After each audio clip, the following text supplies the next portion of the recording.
এই দেশেই আজও ২২টি গ্রামের প্রায় ৪০,০০০ মানুষ নদী পার হয় প্লাস্টিকের ড্রামের উপর ভরসা করে।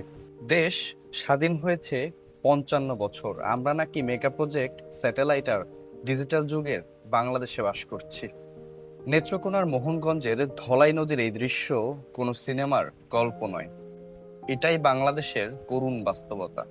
স্কুল কলেজের ছোট ছোট শিক্ষার্থীরা প্রতিদিন জীবনের ঝুঁকি নিয়ে নিজেদের হাতে দড়ি টেনে এই ড্রামের ভেলা পার হয়। সবচেয়ে লজ্জার বিষয় কি জানেন?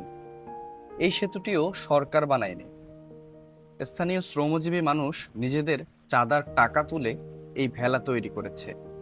অথচ প্রতি বছর এই এলাকায় উন্নয়নের নামে কোটি টাকা বাজেট পাস হয়। তাহলে প্রশ্ন হলো, সেই টাকা যায় কোথায়? নির্বাচন আসে, প্রতিশ্রুতিও আসে, ভোট শেষ হলে ফাইলও শেষ।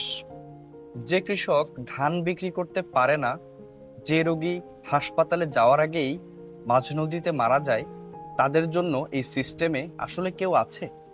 ৫৫ বছরে একটা সেতু হয়নি, এটা কি শুধু অবহেলা, নাকি প্রান্তিক মানুষের সঙ্গে তামাশা? আপনার এলাকাতেও কি এমন কোনো রাস্তা বা সেতু অথবা অবহেলার গল্প আছে? কমেন্টে জানান আমাদের। আমরাও কথা বলবো আপনার এলাকার দুঃখ দুর্দশা নিয়ে। খবরের ভেতরের এমন সব খবর জানতে, শুনতে, দেখতে আমাদের সঙ্গেই থাকুন। ভরসা দিন। ধন্যবাদ।